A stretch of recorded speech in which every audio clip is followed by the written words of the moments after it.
ओम नमो भगवते वासुदेवाय।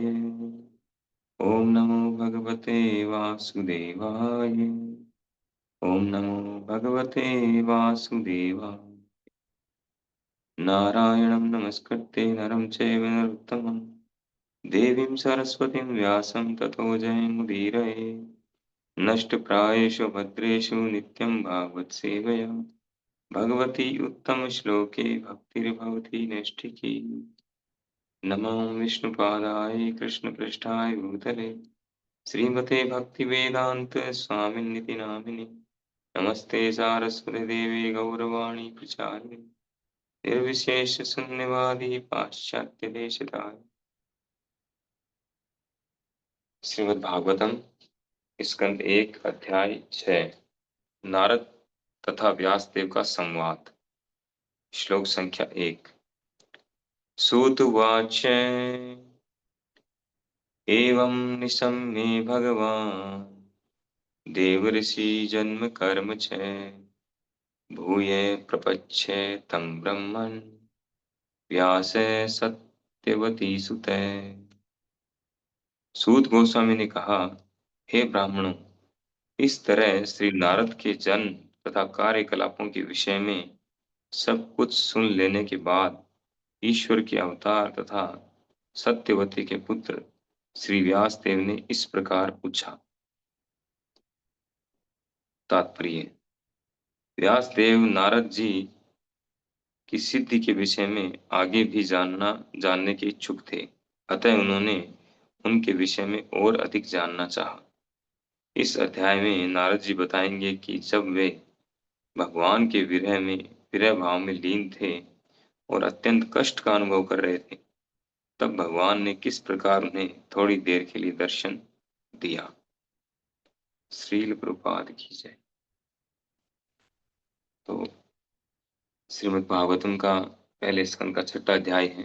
5वें अध्याय में हमने देखा कि नारद मुनि अपने पूर्व जन्म की कथा बताते हैं। चतुर्मास के समय उन्होंने भक्तों की सेवा की और उसका विशेष फल जो है क्या मिला? शुद्ध भक्ति, कृष्ण प्रेम उनको प्राप्त हुआ।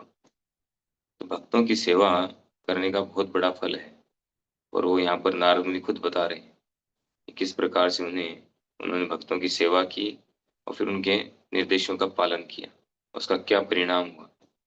अब इस अध्याय में सूत गोस्वामी बता रहे हैं 88,000 ऋषियों को जो नैमिषारण्य में बैठ करके सुन रहे थे। उनके प्रश्न थे बहुत सारे, उन प्रश्नों का उत्तर दे रहे हैं।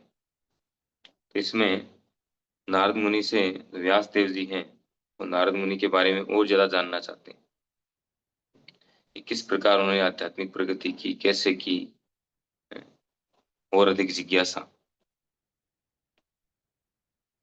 नारद मुनि जी के जन्म तथा कार्यकलापों के विषय में तो जान लिया उन्होंने, लेकिन और आगे कि किस तरह से जब उन्होंने भक्तों का संग किया, भक्तों की सेवा की, फिर उसको प्रोसेस को आगे डिटेलिंग में जानना चाहते हैं, कैसे फॉलो किया उन्होंने स्टेप बाय स्टेप और उसका क्या परिणाम हुआ, ये सब जानना चाहते हैं।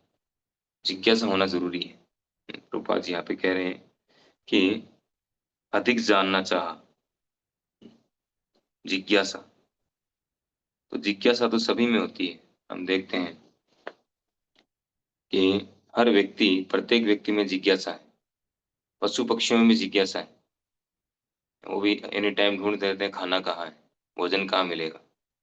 सुबह सूर्योदय होते ही निकलते हैं सब, जितने पशु पक्षी हैं, और सूर्योदय होते ही स्टार्ट हो जाते हैं, कहाँ खाना मिलेगा, कहाँ खाना मिलेगा। पूरे दिन लगे रहते हैं उसमें। कुछ जीव तो ऐसे 24 घंटे लगे रहते हैं, चींटियां हैं, इस तरह के जीव 24 घंटे वो खाने की तलाश में रहते हैं। तो ये भी एक जिज्ञासा है, कहाँ खाना मिलेगा, कहाँ सोना है, कहाँ कैसे रक्षा करनी है, और कैसे मैथुन, आहार निद्रा भय मैथुन, इनकी जिज्ञासा चलती रहती है इस पूरे भौतिक जगत में। या लोगों को और दूसरी जो मनुष्य हैं, किन्हीं को राजनीति की जिज्ञासा है, कहीं थोड़ी सी कुछ घटना हुई, तुरंत जो है सब आगे इकट्ठे हो जाएंगे, क्या हुआ क्या हुआ क्या हुआ। उनका इंटरेस्ट जो है उस घटना में कुछ गड़बड़ हुई या उसके किस कारण से उसका सॉल्यूशन करने में नहीं है। उनका इंटरेस्ट है उस घटना से, उनको आनंद आएगा, इसका कितना नुकसान हुआ, ये कैसे हुई, क्यों हुई, उन चीजों में रस मिलता है उनको, जिज्ञासा है। किसी को राजनीति में जिज्ञासा है, किसी को खेल जगत में जिज्ञासा है। अभी वो कहाँ पे, बेंगलोर में शायद कुछ ओलंपिक कुछ था, गेम वेम का चक्कर था कोई, तो वहाँ वो खिलाड़ी का दर्शन करने आए थे सभी, आरती उतारने उसकी। इतनी भगदड़ हुई, कई लोग मर गए उसमें। जिज्ञासा है, कितनी जिज्ञासा थी इनकी तीव्र उसको देखने की, उस खिलाड़ी को देखने की। कुछ लोगों को फिल्म फिल्म जगत में ज्यादा इंटरेस्ट है, उसमें बहुत जिज्ञासा है। किसी को सामाजिक चर्चाओं में बहुत जिज्ञासा है, चर्चाएं चलती रहती हैं घंटों घंटों। शाम होते ही गार्डन में आके बैठ जाते हैं, चौपाल में बैठ जाते हैं, और यही चर्चाएं चलती रहती हैं।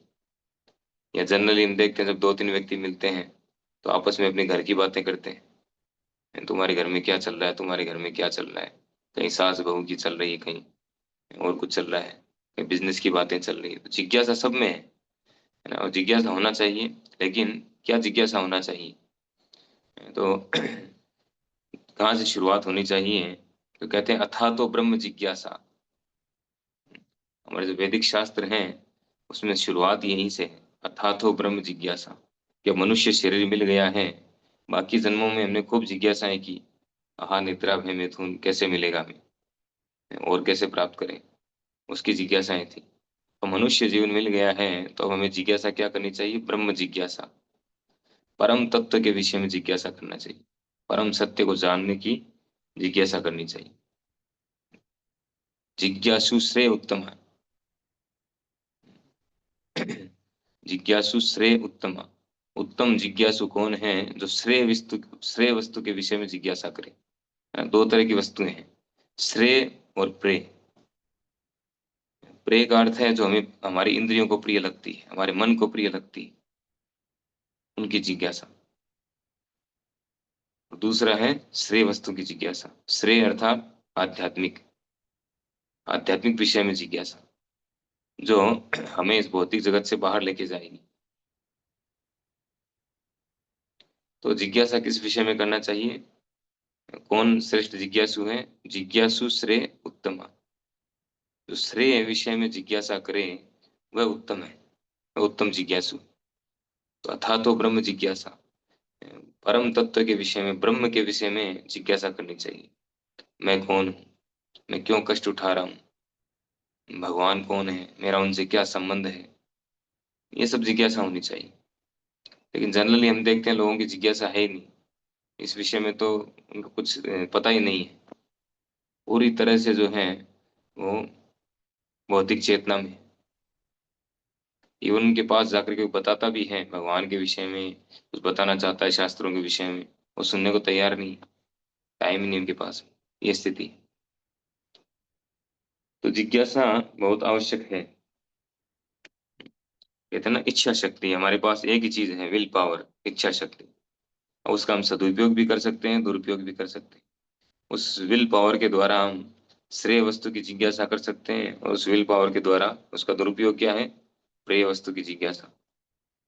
सदुपयोग है श्रेय वस्तुओं की, विषय वस्तु के विषय में जानने की जिज्ञासा, और उसका दुरुपयोग है प्रिय विषय वस्तु के विषय में जानने की जिज्ञासा। तो हम पर निर्भर है हम क्या जिज्ञासा करते हैं। तो और अधिक जानना चाहते थे वो किन के बारे में, नारद जी के बारे में, क्योंकि नारद मुनि उनके गुरु हैं। व्यासदेव जी के गुरु हैं नारद मुनि।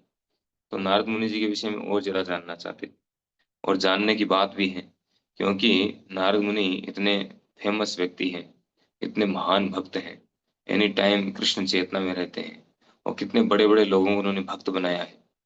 हम्म, तो कौन उनके बारे में नहीं जानना चाहेगा। तो व्यासदेव जी यद्यपि भगवान के अवतार हैं, आगे वाले इसमें बताया गया है भगवान, एवं निशम्य भगवान, भगवान कहकर उनको संबोधित किया गया है। ईश्वर का सत्यावेश अवतार, एवं निशम्य भगवान देव ऋषि जन्म कर्म च।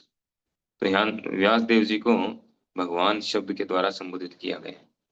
भगवान शब्द का मतलब है जिनमें 6 ऐश्वर्य हों पूर्ण मात्रा में, असीम मात्रा में, असीमित काल के लिए, वो है भगवान। ऐश्वर्य से समग्रस्य वीर्यस्य यशस्य श्रिय ज्ञान वैराग्यस्य में शरणाम भगितिंगणा। ये 6 ऐश्वर्य है जिसके पास में असीम असीम मात्रा में हो, कोई सीमा नहीं है, और असीमित काल के लिए, अनलिमिटेड, कोई टाइम फिक्स नहीं है कि इतने समय के लिए, इतने समय के लिए नहीं, असीमित काल के लिए, तो वह व्यक्ति भगवान है। तो कभी कभी भगवान शब्द जो है और कई जगह प्रयोग होता है। नारद मुनि जी को भगवान बोला जाता है, क्योंकि नारद मुनि जी भी भगवान के शक्त्यावेश अवतार है। यानी भगवान किसी विशेष जीव को विशेष शक्ति प्रदान करते हैं। जो भगवान के जो 6 ऐश्वर्य हैं, वो ऐश्वर्य उनको प्रदान करते हैं, जिससे वो कुछ विशेष कार्य कर सके। जैसे व्यास देव जी ने विशेष कार्य क्या किया, उन्होंने सारे वैदिक शास्त्रों का संकलन किया, सारे वैदिक शास्त्रों को लिपिबद्ध रूप में उनको विस्तार दिया। एक वेद को 4 वेदों में डिवाइड किया, उनको विस्तार दिया, विस्तार दे करके, और उन्होंने फिर 18 पुराणों की रचना की, उपनिषदों की रचना की, महाभारत की रचना की। 1 लाख से ज्यादा श्लोक है जिसमें। तो इस प्रकार से विस्तार दिया है, कोई साधारण बात नहीं है। तो इस तरह से विशेष शक्ति के बिना कोई व्यक्ति ऐसा कर नहीं सकता है। रूपा जी ने पूरे विश्व में प्रचार किया, आम व्यक्ति नहीं कर सकता है। तो विशेष, जिनमें भगवान की विशेष शक्ति, जो भगवान की विशेष शक्ति से अपलावित हो, वही ऐसा कर सकते हैं। तो इस प्रकार से यहाँ तात्पर्य में कह रहे हैं कि इस अध्याय में बताएंगे, नारद जी बताएंगे कि जब वे भगवान के विरह भाव में लीन थे और अत्यंत कष्ट का अनुभव कर रहे थे, तब भगवान ने किस प्रकार उन्हें थोड़ी देर के लिए दर्शन दिया। तो जब भक्ति करता है कोई व्यक्ति, श्रद्धा, साधु संग, भजन क्रिया, अनर्थ निवृत्ति, आगे बढ़ते बढ़ते भाव, फिर प्रेम, इस स्तर पर आता है। तो विरह भाव, विरह जो है, विरह जिसको विप्रलंब भाव भी कहते हैं, चैतन्य महाप्रभु जी ने जिसको प्रकट किया, सेपरेशन, यानी भगवान से दूरी। जब दूरी होती है तो प्रेम और बढ़ता है, भगवान से मिलने की लालसा और बढ़ती है, तो इससे प्रेम और बढ़ता है। तो नारद मुनि जब तपस्या कर रहे थे पिछले जन्म में, उनके जो गुरु गुरु थे, जिनके द्वारा उन्होंने ज्ञान प्राप्त किया चतुर्मास में, उनकी सेवा की, उनसे ज्ञान प्राप्त किया, और जब वो तपस्या कर रहे थे उनके आदेशों के अनुसार, तो उन्हें भगवान का विरह अनुभव हुआ, विरह अनुभव हुआ। युगायतम निमिषेण चक्षुषा प्रवशायतम शून्यायतम जगत सर्वम गोविंद विरहेण। युगायतम निमिषेण, यानी एक निमिष काल, निमिष यानी पलक झपकते हैं हम, पलक को बोलते हैं निमिष। तो पलक झपकने के जितना टाइम होता है उसको निमिष बोलते हैं, निमिष काल।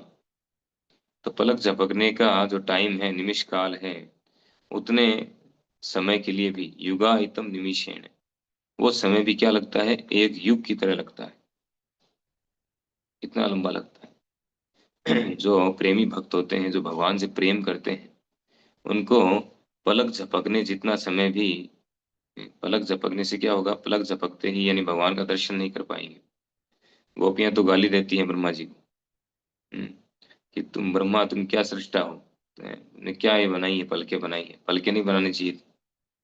हम भगवान का दर्शन में ये बाधा देती है, पलक झपकती है। तो प्रेमी भक्तों के विचार हैं, उनके भाव हैं। युगातम युगायतम निमिषेण, एक निमिष काल भी उनको एक युग की तरह प्रतीत होता है। इतना प्रेम, इतना प्रगाढ़ प्रेम भगवान से।